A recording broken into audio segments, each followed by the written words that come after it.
بسم الله الرحمن الرحيم وصلى الله على سيدنا Muhammad وعلى آله وصحبه وسلم. Okay, so inshallah today we're going to be actually answering a criticism made by some Orientalists regarding the Quran, where they say that there's a linguistic error in it. Now in front of us we have an ayah which they claim contains an error. This is in Surah An-Nisa, and I've highlighted the words that I want to speak about. Now the verse says, "But those firm in knowledge among them and the believers believe in what has been revealed to you, O Muhammad, and what was revealed before you, and the establishers of prayer especially." Now what's happening in this ayah is we have joining, or what's known as atf, between here ar-rasikhuna, and the rasikhuna are those who are firm. Firm in what? Fil ilm. And then here this waw joins on al-mu'minuna. So notice they're all in the rafa' state. And then here there's joining again. Wa muqimeen as-salat. Now if this was joined in the same state, it should be wal muqimun as-salat.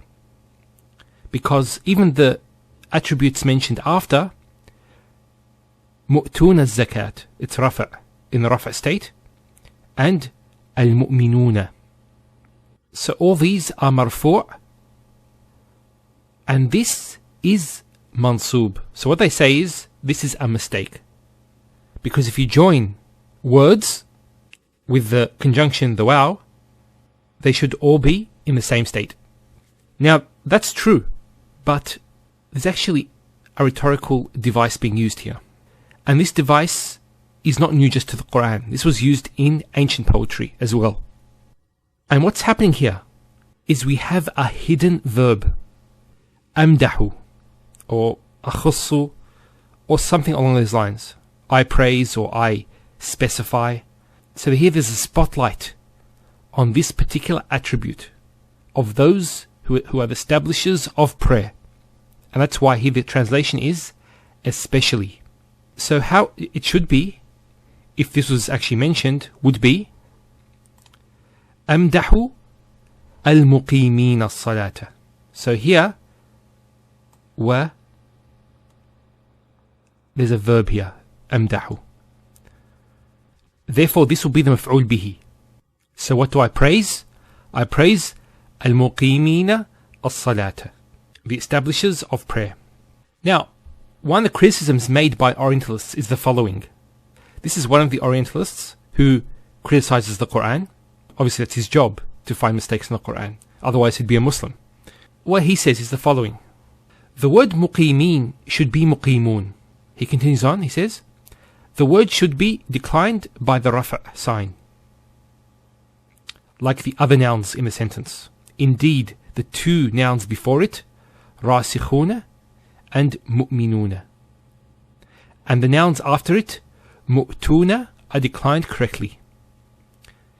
Then listen to what he says. He says, some have argued that this word was declined as such to distinguish and praise the act of praying. It's actually not doing that, it's actually distinguishing this attribute of this believer who does this at all times. But then what he says is, but the scholar Ibn al-Khatib, I don't know who he's referring to, says that this is a sick reasoning. And he's giving a reference here. I don't know what he means by sick reasoning. Maybe he means it's not eloquent, or it doesn't make sense. But anyway, he says, such reasoning defies logic. Why would one distinguish prayer, which is a branch of religion, and not faith, which is the fundamental and root of the religion? He fails to realize, actually, the Quran uses words to perfection, based on the context and based on the subject matter of the surah as a whole. So here there's praise for these people, al-muqimina as-salah. Now let's try to find out why this is so. Why did Allah subhanahu wa ta'ala put the spotlight on these people? The reason why is because of the subject matter of the surah itself, where salat is emphasized greatly. Here muqimeen denotes a state that one is always establishing the prayer at all times. That's what it means by using the ism, rather than saying alladhina yuqimuna as-salah, by using the verb. Let's see why this is so, and also to answer back at this particular criticism. Now, in this very same surah, we have the following ayat: and when you travel throughout the land, there is no blame upon you for shortening the prayer, especially if you fear that those who disbelieve may disrupt or attack you. Indeed, the disbelievers are ever to you a clear enemy. Now here, the kafirin, some people translate that as non-Muslims. Obviously, it doesn't not mean non-Muslims. It's saying kafirin, those who reject faith and who are hostile towards the Muslims. So one needs to distinguish between that. So anyway, let's get back to this. It says, and when you are among them and lead them in prayer, let a group of them stand in prayer with you and let them carry their arms. And when they have prostrated, let them be in position behind you and have the other group come forward, which has not yet prayed, and let them pray with you, taking precaution and carrying their arms. Those who disbelieve wish that you would neglect your weapons and your baggage, so they could come down upon you in one single strike. But there is no blame upon you if you are troubled by rain or are ill, for putting down your arms. But take precaution. Indeed, Allah has prepared for the disbelievers a humiliating punishment. And then it continues on. And when you have completed the prayer, remember Allah standing, sitting, or lying on your sides. When you become secure, re-establish regular prayer. And then this, indeed, prayer has been decreed upon the believers, a decree of specified times. There's emphasis here. Inna as-salata kanat ala al-mu'minina kitaban mawqutan.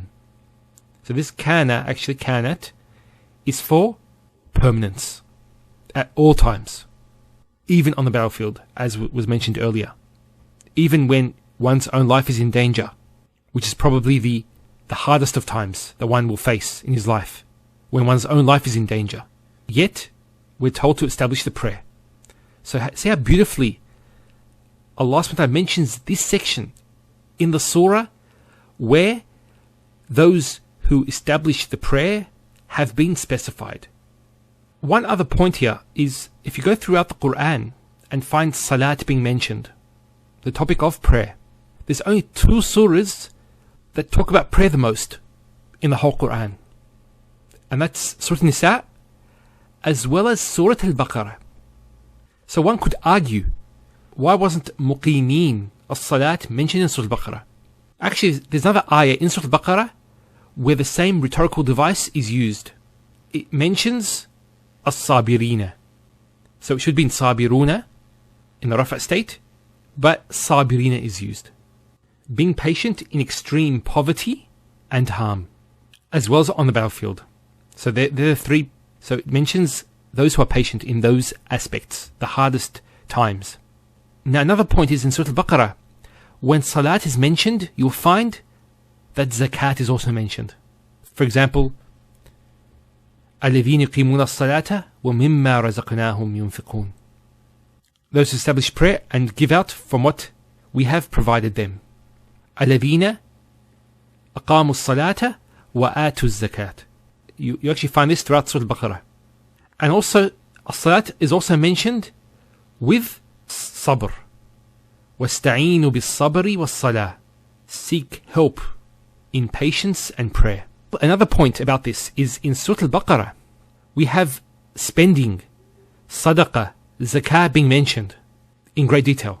In Surah Nisa, the topic of giving and sadaqah and zakat is not mentioned in any detail.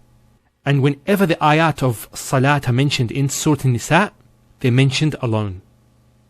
So they're singled out. The same way that in this ayah, it was also singled out. Al-muqimina as-salata.